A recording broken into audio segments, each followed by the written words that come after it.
Muito bem, então. Vamos dar início ao nosso novo assunto, que é a torção. Uma vez que nós já estudamos a relação entre tensão e deformação, já iniciamos o estudo das barras submetidas a cargas axiais. Então, vamos partir para o capítulo 5 do nosso livro base, nosso material base, que é o livro do Hibbeler.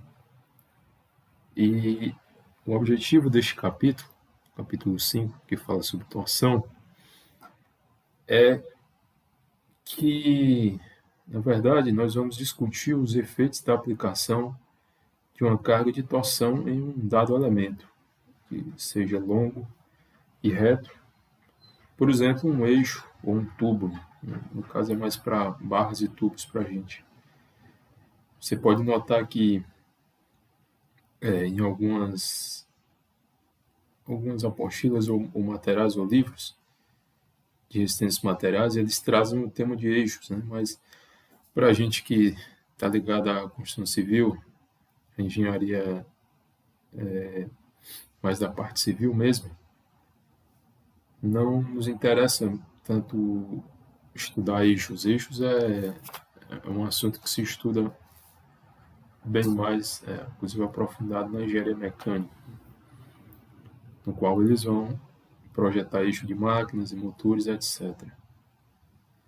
Para nós, apenas as barras e os tubos são importantes para nós. Bom, inicialmente, vamos considerar o elemento com uma seção transversal circular, que é uma forma mais fácil de visualizar a torção. Vamos demonstrar como se determina a distribuição de tensão em um dado elemento de seção circular e o ângulo de torção. Então, esses dois tópicos, que é as tensões que são geradas em barras circulares e o ângulo de torção, a gente vai se concentrar, fazer alguns exercícios a respeito destes dois tópicos. Mas também vamos fazer análise de elementos estaticamente indeterminados e também faremos uma abordagem de tópicos com seções transversais não circulares. É uma análise um pouco complexa, mas que nós vamos dar uma introduzida, mas apenas para verificar como se comportam essas estruturas de seção não circular,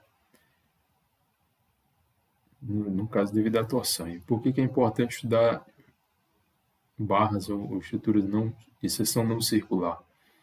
Eventualmente, as estruturas que serão projetadas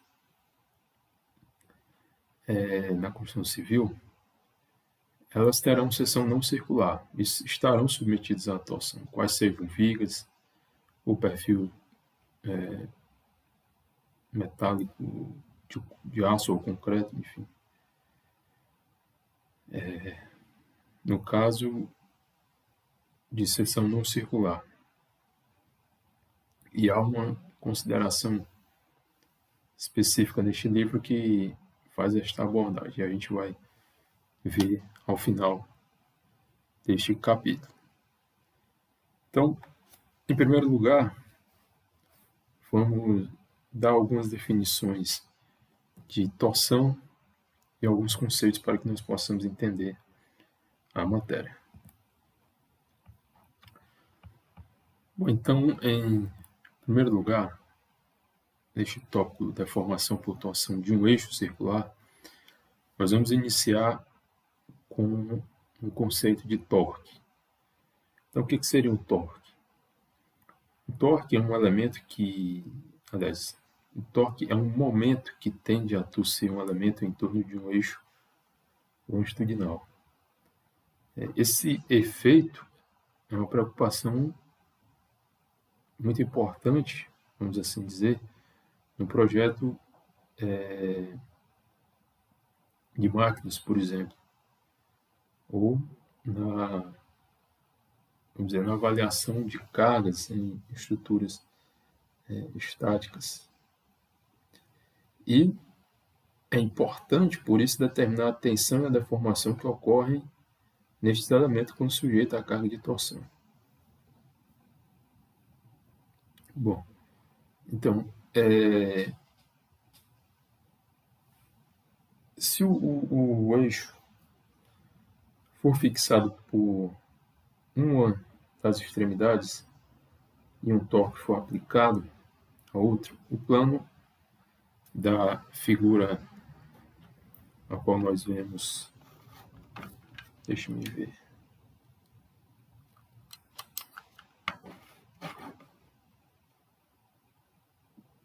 na verdade as linhas desta figura, elas terão uma certa distorção, não é isso? Essas linhas longitudinais. Ao passo que as seções transversais continuam circulares, né? Elas não mudam sua forma, e as linhas radiais continuam retas. Né? Não há mudança na seção, apenas nas linhas da grade que é composta inicialmente a nossa peça. Então, essa linha radial localizada na seção transversal a uma distância x da extremidade, por exemplo, se nós observarmos aqui esta figura, essa linha ela vai girar em torno do eixo através de um ângulo x. Okay? Então, aqui imaginemos que esse plano aqui mais claro, ele é a configuração inicial, e na hora que a estrutura está submetida a um torque, o plano deforma. Aliás, o mais escuro é o sem deformação. Uma vez aplicado o torque no sentido anti-horário, regra da mão direita, então haverá uma rotação em torno do eixo de valor φ, que está em função, obviamente, da distância x que nós consideramos para a seção analisada. Bom, obviamente que esse ângulo é variável nesse tipo de barra, né, de estrutura, que se ela está fixa nessa extremidade, a rotação exatamente em x igual a zero. Né? Veja o eixo x aqui. Então, rotação φ de x, se x é igual a zero, essa rotação vai ser zero também. Isso aqui é fácil de observar. Né? Até visualmente a gente consegue ver que aqui é exatamente o ponto onde não há rotação. E ao passo que no outro lado da extremidade a gente vê um ângulo de torção maior, né? Se o x é igual ao comprimento total da barra. Né? No caso, se for L, né? Então, há essa propriedade, né? Que essa função do ângulo de torção varia ao longo do comprimento do elemento que nós estamos analisando. Bom, então, para nós até entendermos melhor como funciona essa questão da torção, vamos analisar a dita fórmula da torção. Certo? Quando um torque ele é aplicado a um eixo ou uma barra, ele cria um torque correspondente no interior deste eixo. E nesta seção, nós vamos desenvolver uma equação que relacione esse torque com a distribuição da tensão na seção transversal desse elemento. Então, por exemplo, se o material for elástico, linear elástico, a lei de Hooke se aplica, certo? E, em consequência, uma variação linear da deformação de cisalhamento leva a uma correspondente variação linear da tensão de cisalhamento, exatamente porque há uma relação direta entre a tensão e a deformação. Então,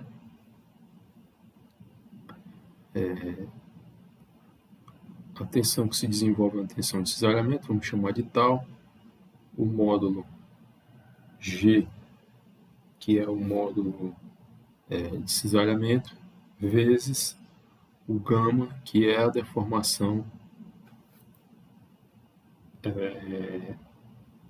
devido à torção. Okay? Então, vamos observar aqui o seguinte, olhando para esta figura aqui, né? Deixa eu ver se dá para aumentar aqui o zoom. Acho que não dá. Aumenta um pouco, né? Então, olhando para esta figura, nós temos o seguinte. Nós temos que há uma variação linear dessa torção ao longo do eixo, certo? De tal forma que exatamente no eixo a torção é zero, ou seja, quando o ρ, que é o raio considerado, é igual a zero, e ele varia até a tensão máxima, exatamente onde o raio é igual ao raio da peça inteira. Okay? De tal forma que nós vamos ter o seguinte, tal, que é a tensão de cisalhamento,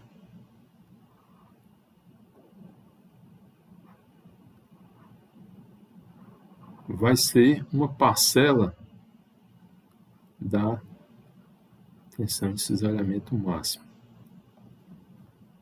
Por que uma parcela? Porque exatamente o que nós acabamos de dizer, como ela varia linearmente, então em um dado ponto de raio ρ, essa tensão ela é uma parcela da tensão que se desenvolve quando o raio é C, no caso, né? Então veja, ou seja, na parte cortical ou na extremidade máxima do raio. Então, como cada elemento de área, no caso dA, localizado em ρ, veja, essa circunferência tracejada, está sujeita a uma força dF, e essa força dF vai ter valor de tensão vezes a área, é isso? Em cada ponto aqui, ó, vai se desenvolver essa força dF, infinitesimal, né, em cada dAzinho desse. Né? Então, o valor de cada um é tal vezes dA. E o torque produzido por esta força é o quê? O torque seria exatamente o dF vezes o braço de alavanca, né? A força vezes o braço de alavanca. Então, o torque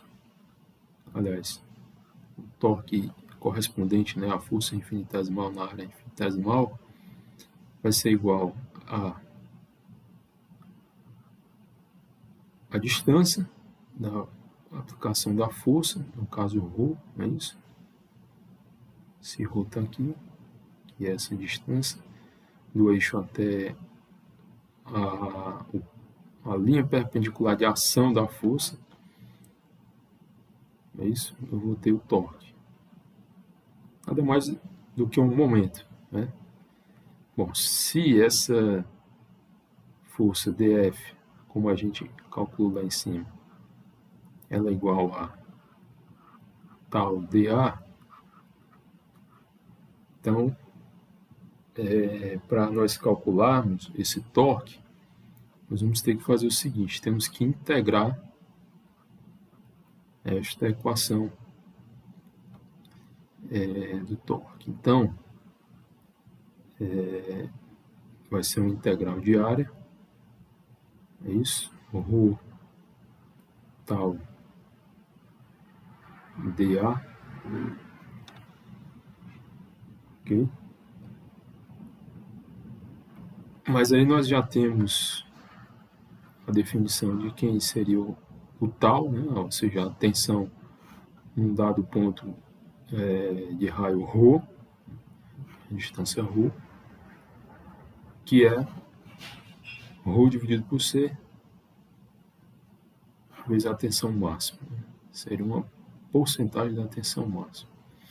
Um percentual, uma parcela. Então fica ρ dividido por ρ vezes ρ dividido por C ao máximo. E aí nós vamos ter o seguinte: dA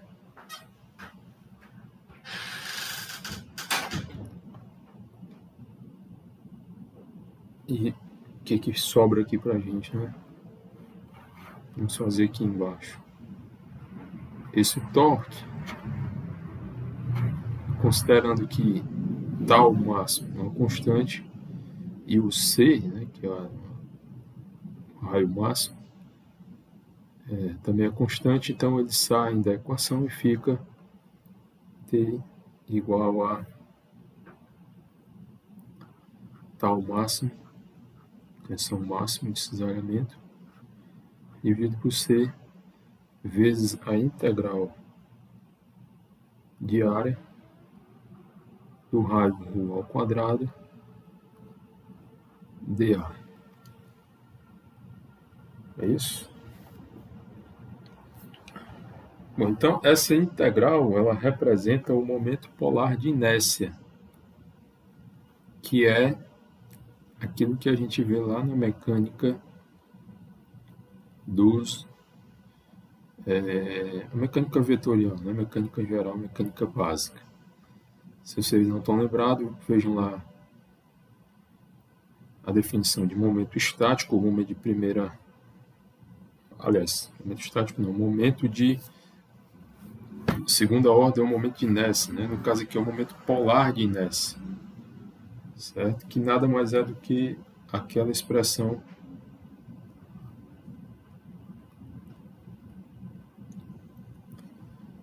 em que a integral de uma dada área dA vezes o braço de alavancar a distância do eixo da área ao quadrado é igual ao J, que é o momento polar de inércia. Então essa expressão fica T igual a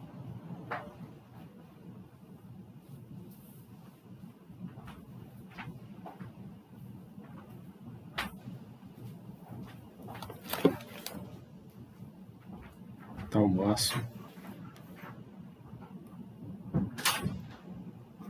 dividido por C vezes o J. E aí, aqui nós temos a expressão para o tal máximo. É exatamente você trabalhando com esta formulação, né? Você passa o T multiplicando aqui com C e o J dividindo. Então, é isso. Mas também nós podemos escrever que a tensão em qualquer ponto, em função do raio, é tal igual a T vezes ρ dividido por J. Então, como resultado, a equação ela é organizada e reescrita dessa forma, como nós acabamos de colocar, né? Ou seja, tal máxima tensão de cisalhamento no eixo, tal é a deformação do cisalhamento, né, em qualquer ponto. Aliás, isso aqui seria não a deformação, mas a tensão, né? A deformação é o gama, é outra coisa. O T seria o torque interno resultante, o J, o momento polar de inércia da área, da seção transversal, e C é o raio externo do eixo, e ρ é a distância ali intermediária da seção transversal, certo? Bom, só uma questão aqui é o seguinte: essa condição do J, para quem não está lembrado, o J, o momento polar de inércia, nada mais é do que o momento de inércia na direção x em uma determinada figura, mais o momento de inércia na direção y em uma determinada figura. Por exemplo, o momento de inércia de uma seção circular, certo? De raio C, o momento de inércia vai ser x é igual a π sobre 2, aliás, π sobre 4, vezes o C à quarta.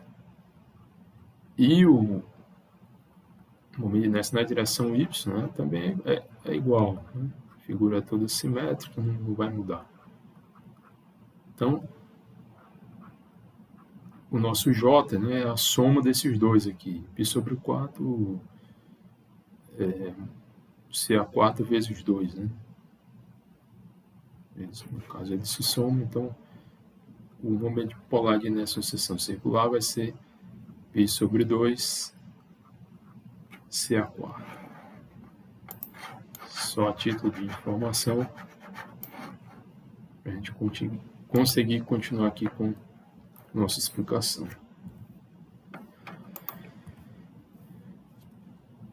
Então, como nós acabamos de demonstrar, essa é no caso, o momento polar de inércia, né, para a seção circular. Aqui seria uma seção transversal tubular, né, ou seja, você tem um elemento externo que é, por assim dizer, diminuído, né, é uma área diminuída da área total. Então, na fórmula a gente vai ter isso aqui. O C0 é o raio externo, veja, está aqui na figura, o CI é o raio interno. Né? E a diferença é exatamente a espessura do tubo. Né? E a gente vai ver isso aqui com mais detalhes mais adiante. Mas deixa eu chamar a atenção aqui para essa distribuição na tensão, da tensão de isolamento na seção transversal. Então, vou ver aqui se o eixo tiver uma seção transversal circular maciça. Então, a tensão de isolamento varia linearmente ao longo de cada linha radial da seção transversal. É isso? Se um elemento de material na seção transversal do eixo ou tubo ele for isolado, então, por conta da propriedade complementar do isolamento, as tensões de isolamento devem ser iguais e devem também agir sobre as quatro faces adjacentes do elemento, como mostrado aqui nesta figura que você vê, né, se a gente tomar aqui um elemento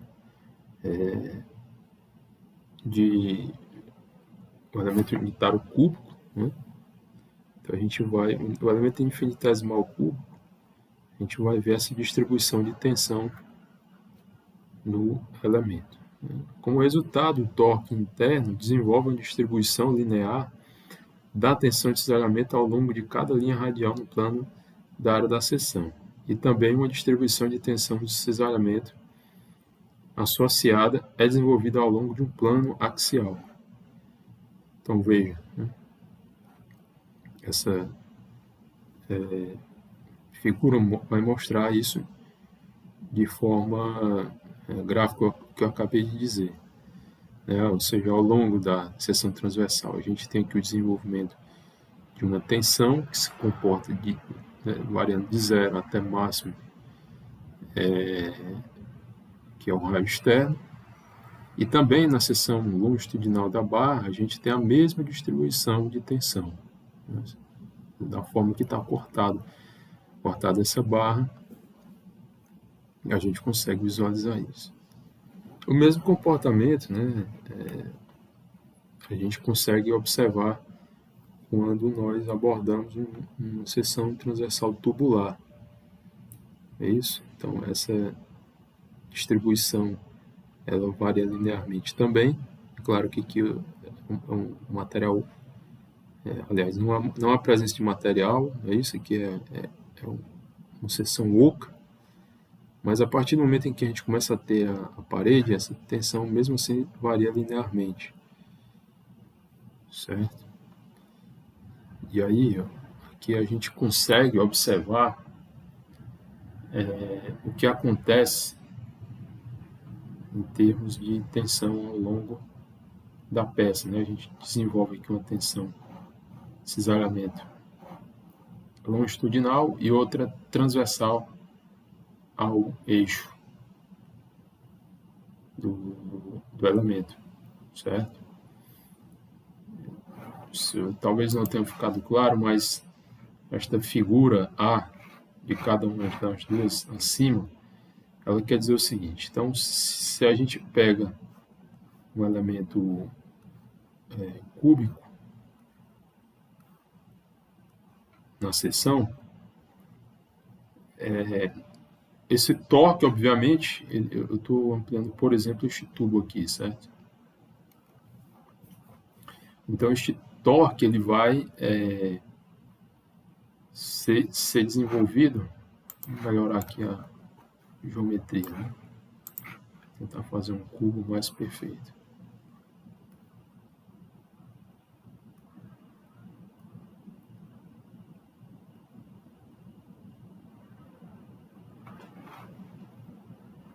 Deixa eu mudar aqui de cor.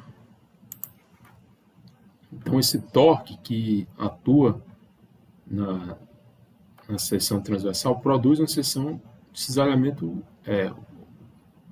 transversal ao eixo do elemento. Isso aqui é tranquilo de visualizar. Eu posso dizer que essa distribuição de tensão ela está melhor, né? Vamos colocar dessa forma aqui. Um momento. Vamos fazer de acordo com o que está na figura. Então é o seguinte, ó, a gente tem essa distribuição aqui de tensão, né? O torque está atuando nessa direção.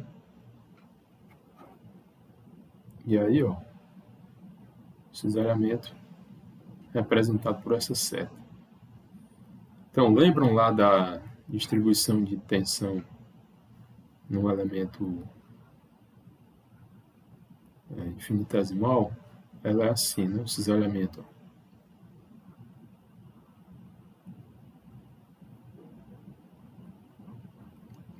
Esta é a convenção. Cisalhamento nas quatro faces, né? Então, se eu tenho um cisalhamento aqui nesta direção, obviamente eu vou ter um cisalhamento aqui, ó. É isso que é a direção longitudinal também, certo? Por que não tem aqui? Né? Ou na face correspondente abaixo. Aliás, eu tenho essa mesma componente exatamente na face oposta do outro lado aqui da figura, certo? Assim como essa força aqui também se desenvolve uma componente e sentido oposto do outro lado. Mas aqui em cima da figura, né? Por que eu não tenho essa tensão, cisalhamento? Exatamente por causa dessa convenção aqui, né? Não há uma componente que se desenvolve no plano fora daqui do eixo da figura. Ou seja, aqui seria uma tensão de cisalhamento aqui, né? Que, em outras palavras, seria uma tensão de cisalhamento saindo, no caso, radial. Né? Não teria uma componente radial para o cisalhamento. Apenas no sentido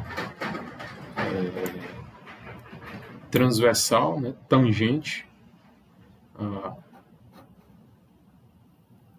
a circunferência formada pelo raio, pela posição do raio em qualquer ponto aqui dentro da figura, e uma longitudinal, como a gente consegue ver aqui, né, nessas figuras representadas aqui abaixo. Então aqui, ó, só resumindo, a gente tem esses elementos tangenciando, né, cada elemento infinitesimal aqui de raio ρ ao longo da seção transversal da peça. E também a gente tem uma componente na direção longitudinal da peça. Certo? Então, sempre tangenciando, né, ou na direção longitudinal. Certo? Eu quero dizer que não teríamos um componente assim, ó, de torção radial. Certo? Isso aqui é só um detalhe a respeito da forma da distribuição de tensão nas peças submetidas à torção. Então vamos aqui de exemplo. Bom, a gente tem aqui um eixo maciço de raio C submetido a um torque T, como a gente mostra aqui na figura. Então, determine a fração de T a qual resiste o material contido no interior da região externa do eixo. Tem raio C/2 e raio externo C. Então, observe, esta figura aqui nos indica o seguinte. Eu tenho como se fossem dois eixos, né? No caso, seria um tubo com esse material um pouco mais claro, certo? E internamente uma seção circular e raio C/2. E aqui o que nós pedimos é o seguinte, veja, nós temos que a estrutura completa, nós temos a ele aplicado um torque T. Mas o que eu quero saber aqui é se eu considerasse apenas este material de anchura mais clara, né, ou seja, excetuando o material contido dentro da peça, qual seria a parcela de torque somente neste material? Mas seria, em outras palavras, com a parcela, né, com a porcentagem do torque total que essa parcela iria absorver. É isso que nós pedimos aqui. Então, é o seguinte. Então, nós aprendemos que a torção ela varia no eixo de forma linear. Certo? Eu estou tratando aqui do torque na região mais clara da peça aqui, analisada. Certo? Então, essa tensão, vamos mudar aqui a cor, colocar azul. Então, esse torque é igual a um dado ρ dividido por C sobre tal máximo. Então, veja aqui nesta figura, onde eu tenho esta área mais clara, que seria a representação de uma área dA que se desenvolve ao longo de um determinado raio ρ. Né? E essa área ela tem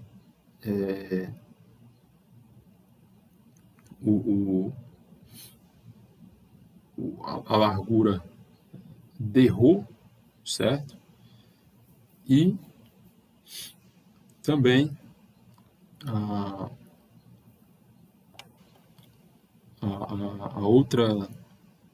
outro comprimento seria 2πρ.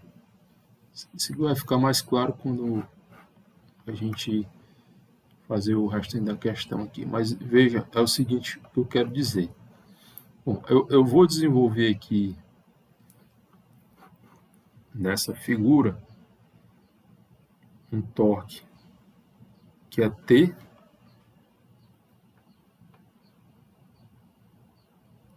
igual a uma parcela T' mais T2'. Então, T' é correspondente à parte mais clara e T2' a parte mais escura. Mas o que eu quero encontrar é esse aqui, ó, T', certo? Então, para isso, a gente faz aqui uma representação da variação radial desta parte com a achura mais clara. Então, eu vou dizer o seguinte, que esse torque dt', certo? Devido a essa força aqui, ó, dF, ele vai ser igual a ρ dF, certo? Mas quem é que seria o dF? O dF seria o tal vezes a área dA. É isso? Força é tensão vezes área.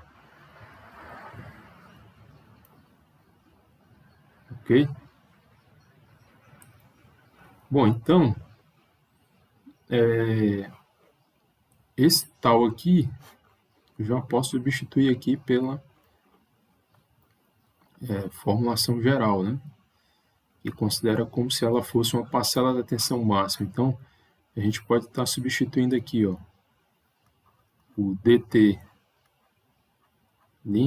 que é a parcela de torque na área mais achurada, ela vai ser ρ vezes ρ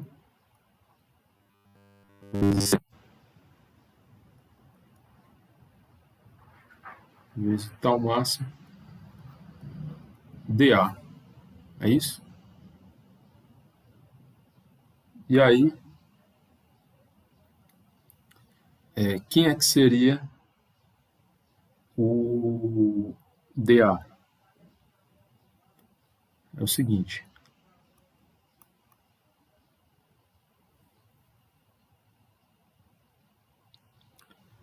O dA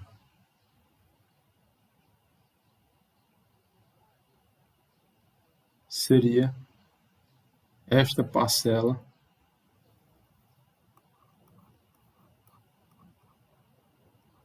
de 2π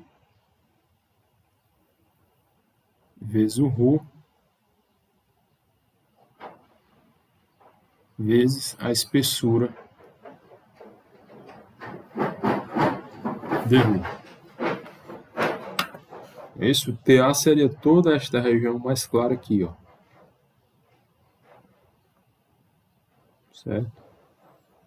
O 2πρ seria esse comprimento linear, a distância ρ do centro. Isso.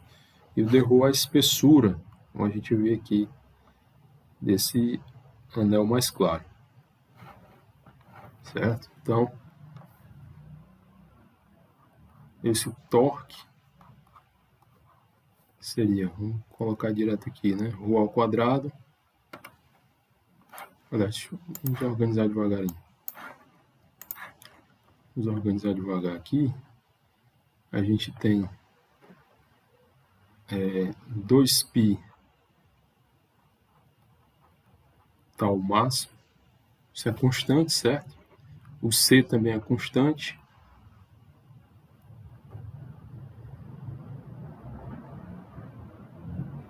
E aí nós teremos ρ ao quadrado e aqui ρ. Então, ρ ao cubo dρ.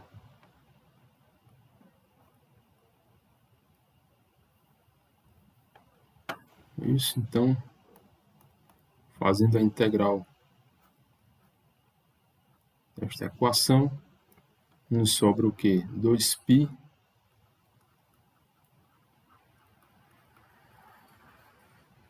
ao máximo dividido por C, vezes a integral de ρ ao cubo de ρ. Então, essa integral, ela na verdade, veja, eu estou pegando o elemento de área mais clara. Então, o meu ρ, ele vai variar de C sobre 2, é isso que é o raio interno aqui, a C. Então, a variação aqui vai ser C sobre 2 até C.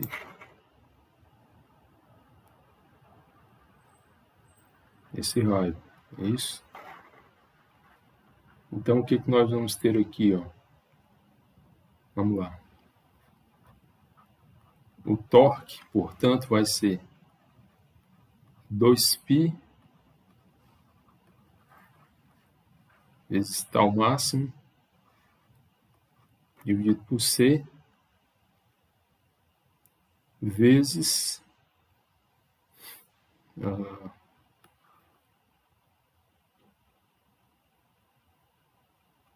C a quarta menos C a quarta dividido por... Aliás, aqui é C a quarta dividido por 4, né? E aqui C a quarta dividido por 2 a quarta dá 16, vezes 4, 64. Conseguem visualizar isso aqui? É só desenvolver essa integral aqui dentro, né? Substituindo por C, e você vai ter isso aqui. Bom, então aqui só para fechar essa algebrização aqui, eu vou ter o seguinte, ó, 2π ao máximo dividido por C. Aí aqui eu tenho 64 dividido por 4, 16.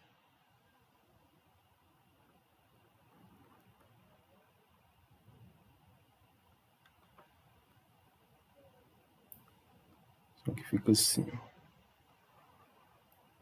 Vamos lá, 64 vezes 4, 64 menos 4. Dá 60 dividido por...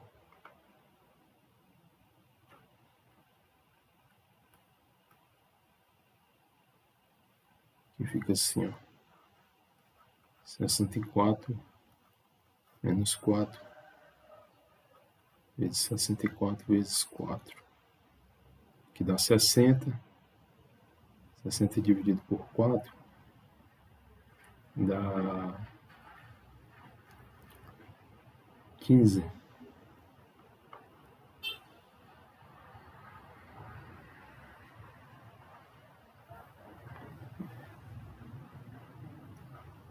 Então fica 15 dividido por 64.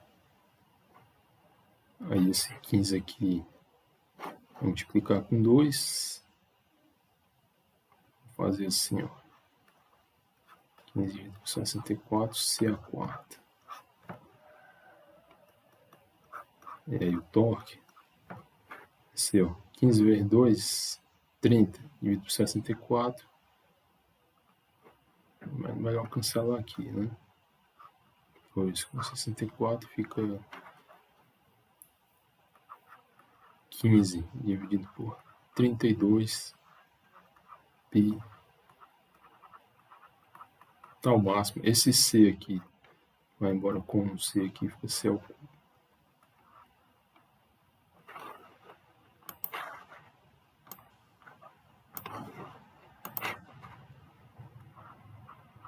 Vamos lá, π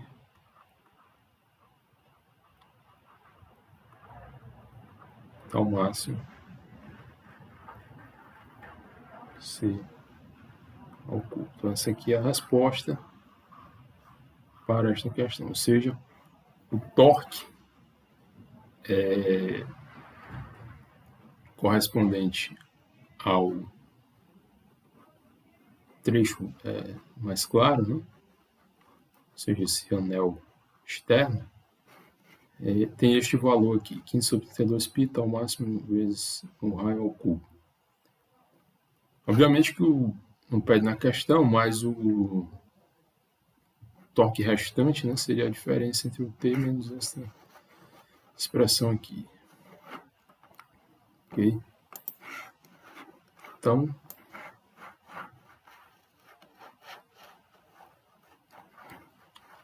visto isso, a gente já pode partir para outro assunto, né? Que seria o ângulo de torção. Bom, quando a gente fala de ângulo de torção, a gente tem que imaginar o seguinte.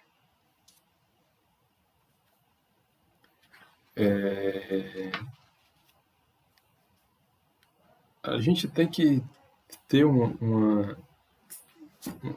bolar uma estratégia para determinar esse ângulo dφ, ou o ângulo φ, né? Que é esse ângulo de torção, porque ele é variável ao longo do eixo da peça, né? Como a gente viu na figura lá no começo da nossa apresentação, da nossa aula, esse ângulo de torção ele varia com o comprimento da peça. Então, nesse caso, a gente vai ter que determinar ou fazer uma relação entre esse ângulo de torção e o torque que é dado na questão. Então, aqui a gente consegue visualizar um pouco com estas equações aquilo que a gente já vinha desenvolvendo quando a gente relaciona os elementos com as suas tensões e deformações. Aí a gente vai conseguir desenvolver uma fórmula que relaciona o ângulo de torção com o torque. Bom, então, para nós generalizarmos esse desenvolvimento, nós vamos assumir que o eixo tem uma seção transversal circular, né, que é mais fácil de nós visualizarmos, certo? E este eixo pode variar gradualmente ao longo do seu comprimento, certo? Como a gente observa aqui nesta figura, né, que não só o torque ele varia ao longo do comprimento, mas também a área da seção transversal varia. E esse material a gente pode considerar ele, imaginando ele como um material homogêneo, e o comportamento dele é elástico linear quando um torque é aplicado. O que isso quer dizer? Se nós tivermos uma barra axialmente carregada, nós vamos desprezar as deformações localizadas que ocorrem nos pontos de aplicação dos torques, e onde a seção transversal muda abruptamente. A gente desconsidera e considera somente aquilo que ocorre na parte mais interna, ao longo da maior parte do elemento, né, que é o chamado princípio de Saint-Venant. E por esse princípio, os efeitos que ocorrem dentro dessas regiões de comprimento do eixo, quais sejam o local aqui de apoio, né, um engaste e uma extremidade que seja livre, esses efeitos ocorrem apenas dentro dessas regiões, e ao longo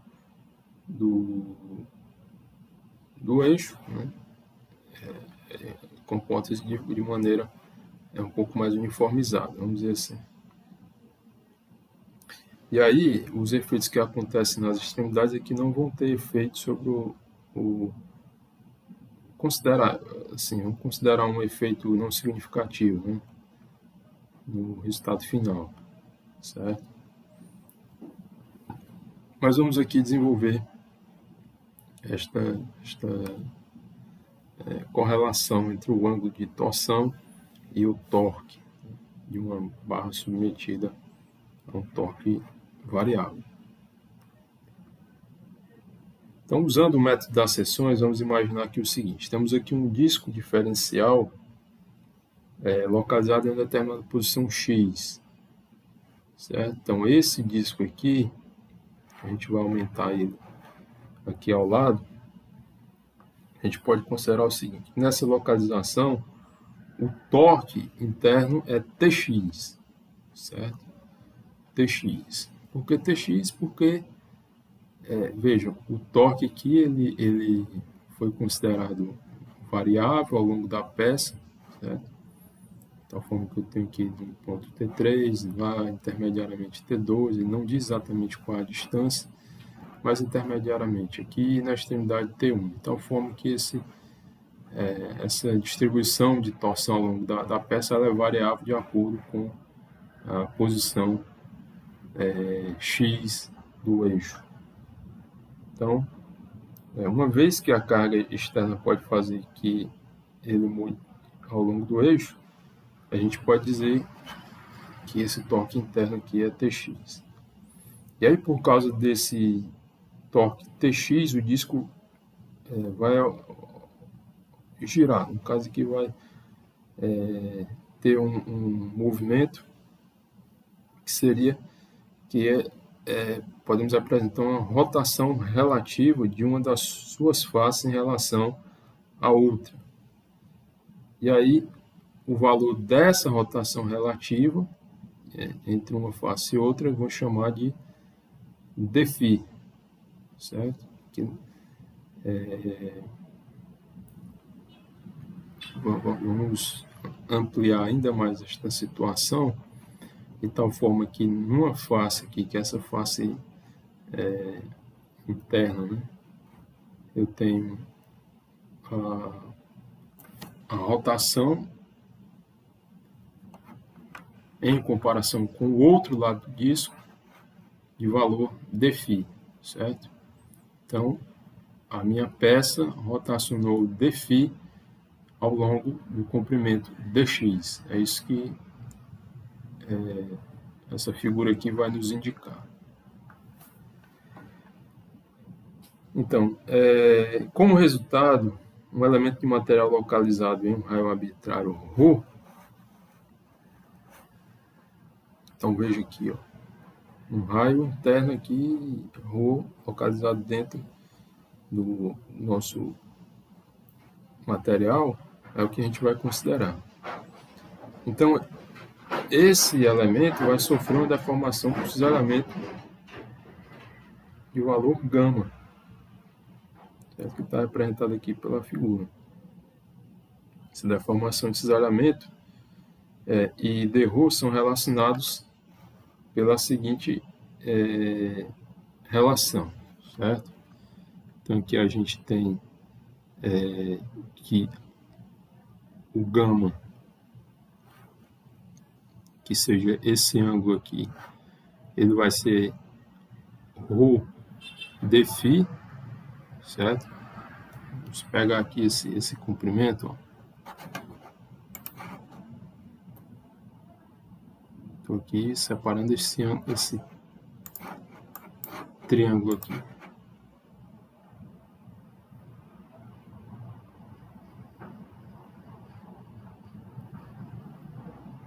Esse ângulo é φ. Então, o que seria uma relação entre tangente, né? Quando é um ângulo muito pequeno, eu posso dizer que gama é igual a tangente de gama e até mesmo seno de gama. Isso para ângulos muito pequenos. Então, a tangente desse ângulo seria o cateto oposto, que é ρ vezes dφ, né? Essa distância aqui, ó, ρ dφ, dividido por dx, que é o que está aqui. Tá? O dφ dividido por dx. Então, separando aqui o dφ, a gente vai obter o dφ igual ao gama dx sobre ρ, certo? Mas a gente já sabe que, por exemplo, a tensão é uma coisa que a gente tem, né? Um dado que a gente tem é Tρ dividido por J, né, que a gente definiu na sessão anterior. E que também a mesma tensão é igual ao módulo elástico do cisalhamento vezes a deformação por cisalhamento, né? Lei de Hooke, certo? Então, igualando aqui os dois, as duas equações, a gente vai ter o seguinte, a gente vai ter a seguinte formulação, né? Que esse torque é uma função de x e o j também, né? Porque é variável a tanto o valor da carga aplicada externa ao longo do eixo da peça, quanto também a seção transversal é variável ao longo da peça, do eixo da peça. E o ρ é o meu raio arbitrário aqui, que poderia ser escrito como ρ de x também. Mas aqui o que eu quero mostrar é o seguinte. O meu gama, portanto, vai ser Tx ρ Jx G. Esse é o meu valor da deformação angular da peça. Okay? Então, fazendo essa substituição do gama nesta equação aqui que eu já tinha descrito anteriormente, a gente vai obter que o dφ é igual a T de x dividido por Jxg vezes dx, certo? Esse aqui é o meu ângulo de torção, certo? Na peça. Então, continuando aqui.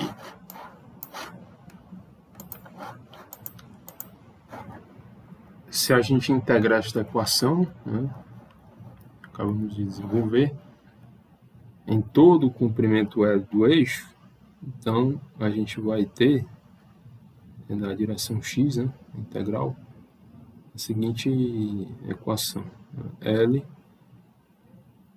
de 0 a L. O ângulo de torção é a integral de Tx dx dividido por Jx vezes G. Né? O ângulo φ é o ângulo de torção, Tx é o torque interno, o Jx é o momento polar de inércia do eixo. O momento polar de inércia do eixo. O G é o modo de elasticidade do cisalhamento. Então, considerando que o material é homogêneo, certo?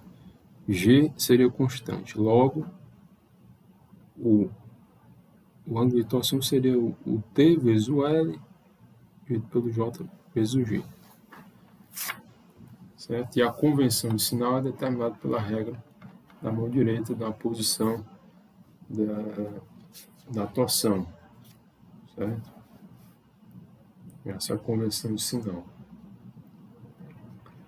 Então veja o seguinte, sempre a gente vai considerar que o polegar é posicionado para fora, né, da seção que está sendo considerada, certo? Essa é a convenção de sinal positivo para o torque e para o ângulo de torção. Bom, então vamos fazer aqui mais uma questão, ok? Vou fazer aqui mais uma questão que envolve agora a determinação do ângulo de torção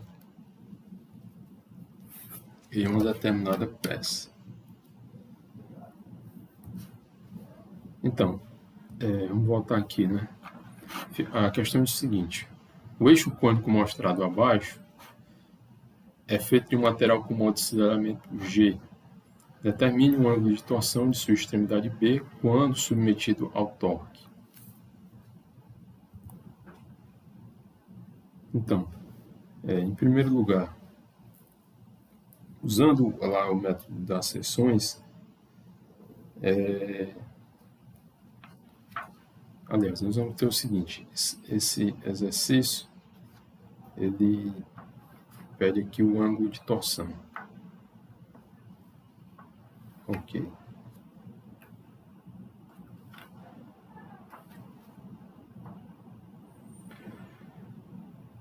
Bom, vamos aplicar logo aqui a fórmula. A gente já tinha considerado essa fórmula aqui, ó. fórmula do ângulo de torção, né? Φ igual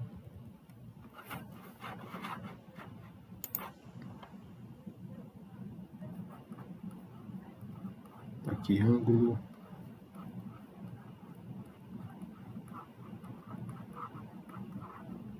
de torção. Então, Φ integral de 0 a L de T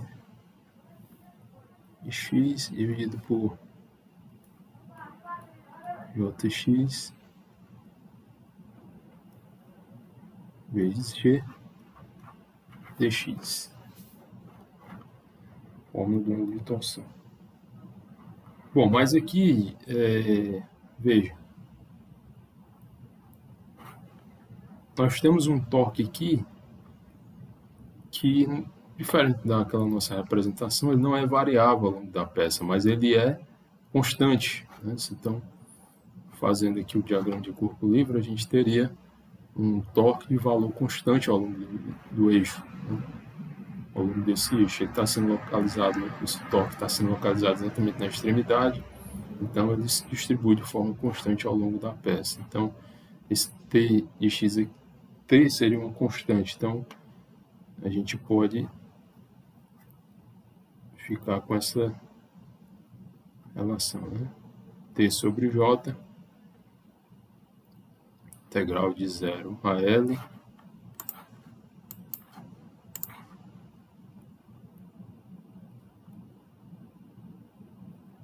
é 1 sobre Jx dx.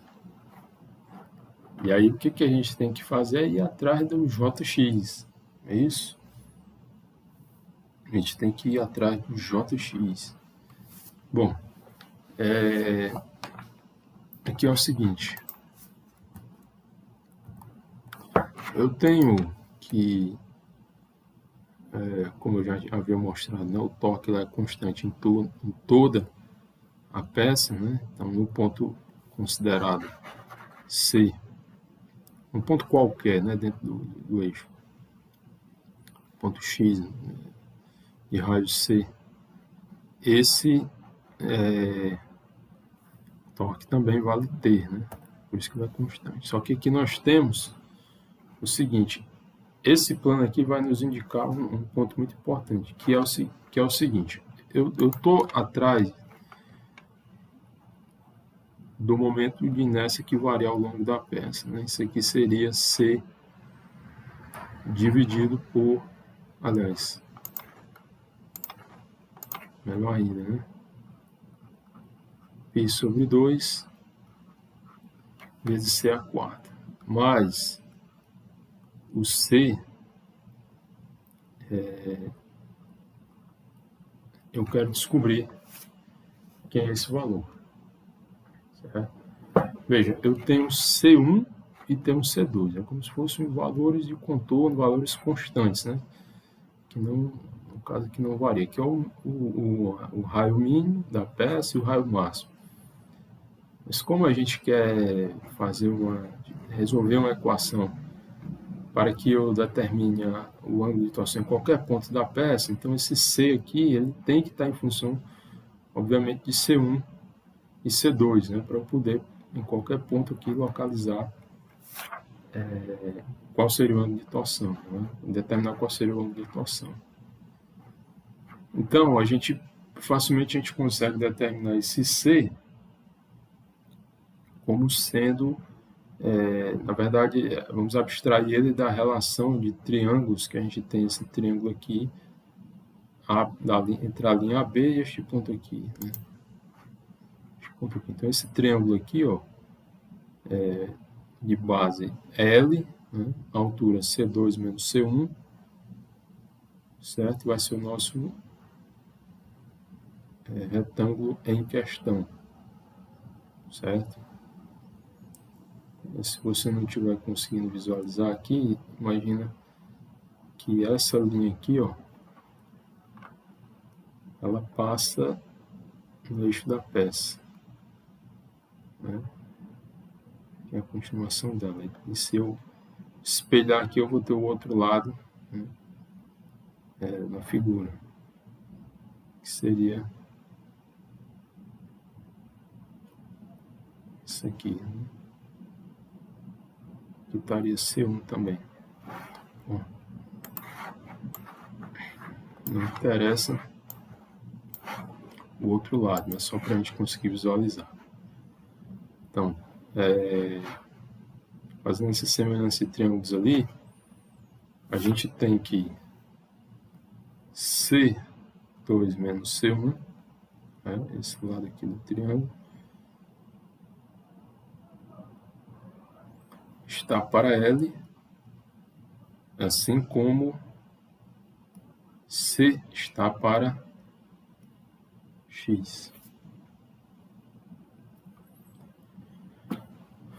Não é isso? Melhor, né? C2 menos C, que é essa região intermediária. C2 menos C está para X. Então, quem é que seria esse C aqui em função de X, né? O C seria igual a C2 menos C2 menos C1 dividido por L vezes X. Então, esse aqui é o valor de C que eu posso substituir aqui porque está em função de X, né? E aí, o nosso Jx ele vai ficar assim, ó. Momento polar de inércia em função de X. Vai ficar π sobre 2 vezes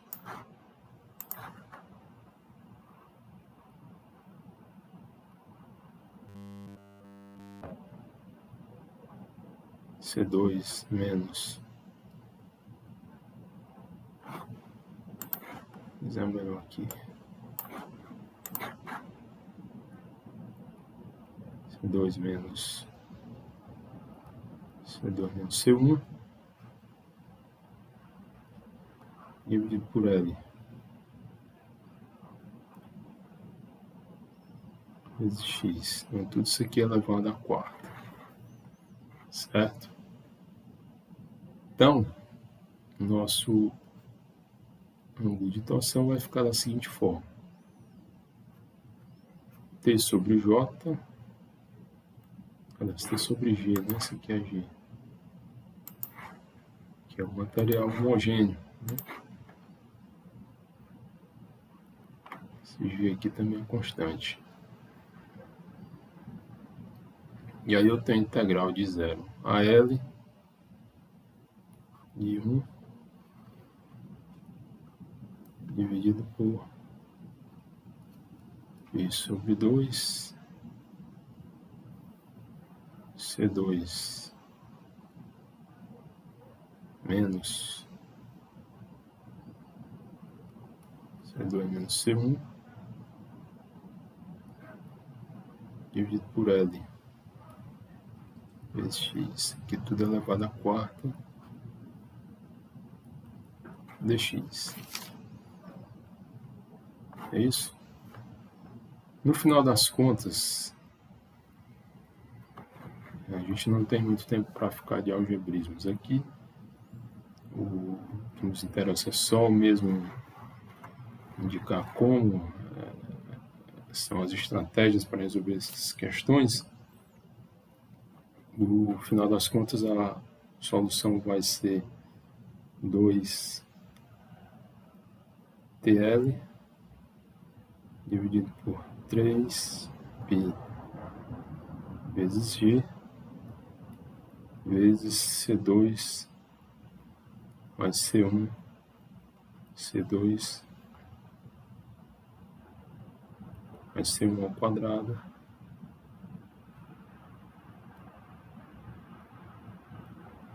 dividido por C1 ao cubo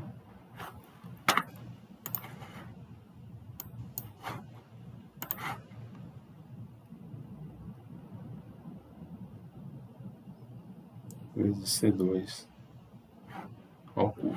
Essa aqui seria a resposta. Ok? Então, seria isso. Na próxima aula nós continuamos com eixos estaticamente indeterminados e finalizando esse conteúdo de torção com aplicação em barras ou eixos não circulares. Então, até a próxima.